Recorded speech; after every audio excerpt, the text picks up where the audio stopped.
नमस्कार बंधुओं, मेरा नाम है लक्ष्य दवे। दिव्य मार्गदर्शन में आपका हार्दिक स्वागत है। बंधुओं, श्रीमद् भागवत महापुराण के पिछले पॉडकास्ट में हमने जाना कि गोकर्ण महाराज ने अपने पिता को उपदेश दिया और उस उपदेश का हमने प्रथम श्लोक श्रवण किया। उस श्लोक में गोकर्ण महाराज ने अपने पिता आत्मदेव को कहा कि आप वन जाकर वैराग्य का पालन करें। और बंधुओं, आगे गोकर्ण महाराज दूसरे श्लोक में कहते हैं कि वैराग्य का पालन कैसे करना चाहिए उसके बारे में सिखाते हैं। तो बड़े भाव से उस श्लोक का श्रवण करें। धर्मं भजस्व सततं त्यज लोक धर्मान् सेवस्व साधु पुरुषा जहि काम तृष्णा अन्यस्य दोष गुण चिन्तनमासु मुक्त्वा सेवा कथा रसमहो नितरापि बत्वम्। यहाँ पर गोकर्ण महाराज कहते हैं कि हे पिताजी, इस संसार में सबसे बड़ा धर्म है भगवान का भजन। तो आप इस संसार के जितने भी नाते आदि है वो सभी तोड़कर केवल वन जाकर भगवान का भजन करें, भगवान की लीलाओं को श्रवण करें और भगवान का कीर्तन करें। और इस संसार के जितने लौकिक धर्म हैं उन सब को त्याग कर परम धर्म परमात्मा को समर्पित हो जाइए और दूसरों के गुण दोषों को विचारे बिना आप केवल भगवान की सेवा और उनकी कथा के रस में लगे रहे। बंधुओं, यहाँ पर गोकर्ण जी महाराज कह रहे हैं कि जो व्यक्ति भगवान का भजन करता है, जो व्यक्ति भगवान का श्रवण आदि करता है, वह व्यक्ति हमेशा भगवान को अति प्रिय होता है। बंधु, हम किस बात की चिंता कर रहे हैं? अगर हमारी इस डोर को चलाने वाला कोई और है तो चिंता करने की बात ही क्या है? चिंता तो तब करनी चाहिए कि जब वो डोर हमारे हाथ में हो।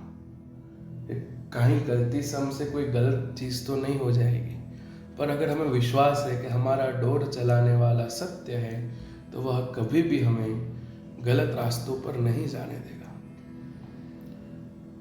हर बार मनुष्य कब गिरता है? जब उसको अभिमान आ जाता है कि ये मैं कर रहा हूं। और फिर भगवान जब वो डोर उसको सौंप देते कि अब तू ही कर, संभाल अपने आप को, फिर उससे कोई चीज संभलती नहीं है और वो इस सभी संसार के मोह जाल में ऐसा फंस जाता है कि फिर वो उससे निकल पाता नहीं है। बंधु, पर एक प्रख्यात भजन है, उसमें कविराज कहते हैं, हो जिसकी लागी रे लगन भगवान में, उसका दिया रे जलेगा तूफान में।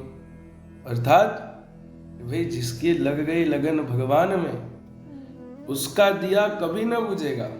परंतु बंधुओं, कौन सा दिया? आध्यात्मिक जीवन में वो दिया है तन का दिया मन की बाती, हरि भजन का तेल रे। आध्यात्मिक जीवन में वो तेल दीपक है हमारा शरीर जो है, इस तन को दीपक बनाओ, इस मन को बाती बनाओ और इस तन मन के इस दीपक और बाती में क्या भरो, क्या रखो, कौन सा तेल भरो? तो के हरि भजन का तेल रे, हरि भजन का तेल भरो बंधुओं इसमें। और बंधुओं, भगवान के सामने जैसे हो वैसे समर्पित हो जाओ।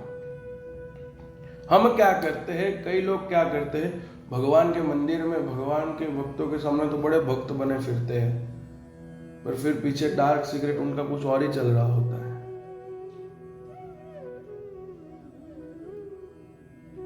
इसका कोई अर्थ नहीं है बंधुओं। भगवान देखता है, सब कुछ देखता है, उसको सब पता है। आप क्या, कब, कैसे, क्या कर रहे हो, उसको सब पता है। आप उसके सामने भक्त बनो फिरोगे और बाहर निकल के संसार की सभी क्रियाएं करोगे, क्या उसको पता नहीं चलेगा? वो सब देख रहा है, उसको सब पता है। तो जैसे हो वैसे समर्पित हो जाओ, पर जब समर्पित हो रहे हो तो इतना निष्ठा पूर्वक रखिएगा कि फिर संसार में नहीं पड़ूंगा।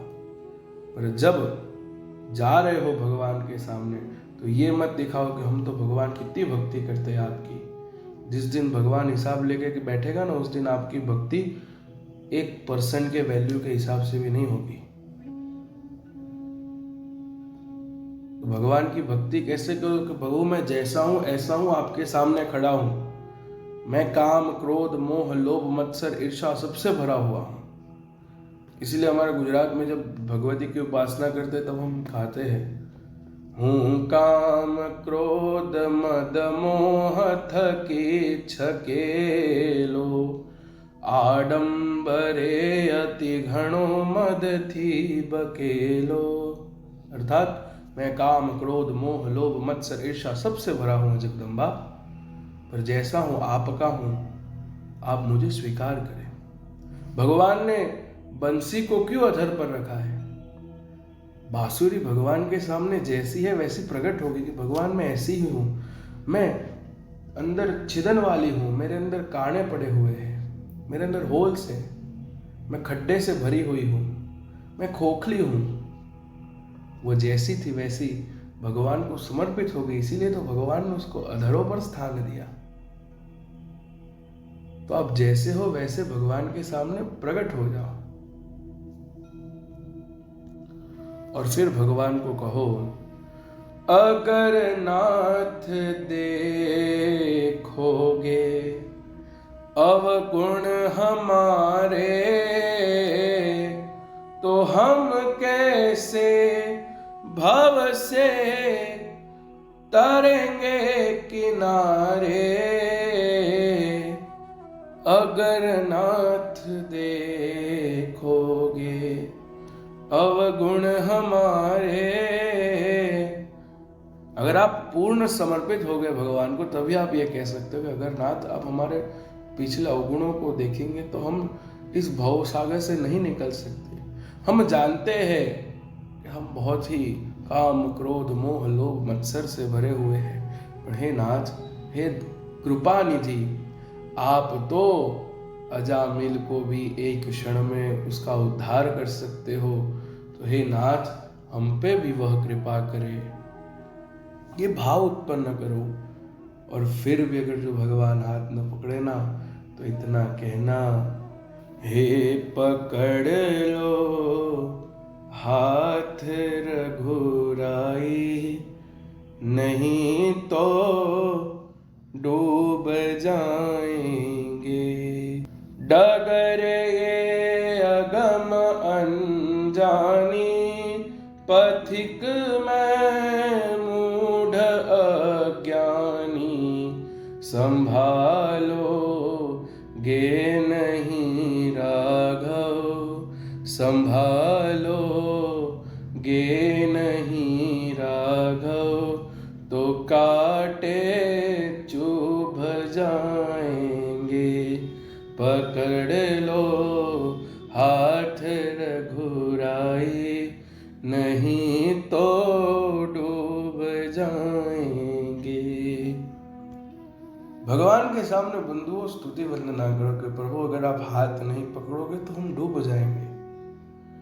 हम इस संसार के अज्ञानी व्यक्ति, हमें नहीं पता कौन सा रास्ता कहाँ जाता है, और अगर आप कृपा करो तो ही हम इस संसार के भवसागर से बाहर निकल सकते हैं, नहीं तो इस संसार के कांटे हमें चुभ जाएंगे। प्रभु बंधुओं, भगवान को जब प्राप्त करने की एक बार इच्छा करो ना, तो ऐसी इच्छा करना कि इस संसार में और कोई चीज की इच्छा ना बचे। और भगवान का आनंद ही ऐसा है। यहाँ पर गोकर्ण जी महाराज भी अपने पिता को यही कह रहे हैं कि पिताजी, आप वैराग्य का पालन करो, भगवान का भजन करो, भगवान को पूर्ण समर्पित हो जाओ, इस संसार की सभी मोह माया को त्याग कर दो और भगवान की कथा का श्रवण करो। इस वाक्य को सुनकर आत्मदेव जी वन में जाना निश्चित करते हैं और वन में जाकर बड़े ही भाव से भगवान की सेवा पूजा करते हैं। वह कम से कम 60 वर्ष के थे जब उन्होंने वैराग्य का पालन धारण किया, फिर भी वे इतने निष्ठपूर्वक, इतने अद्भुत पूर्वक भगवान की सेवा करते और भागवत के 10वें स्कंद का पाठ करते और कहते हैं कि तत्पश्चात भगवान प्रसन्न होकर श्री कृष्ण ने उनको दर्शन दिए और आत्मदेव ब्राह्मण को अपने निज धाम लेकर गए। बंधुओं, इसी के साथ यहाँ पर श्रीमद् भागवत महापुराण के महात्म्य का 4th अध्याय संपूर्ण होता है और 5वें अध्याय में हम प्रवेश करते हैं, जो हम अगले पॉडकास्ट में जानेंगे। इसी के साथ मैं लक्ष्य आप सबसे विदाई लेता हूँ। जय श्री कृष्ण।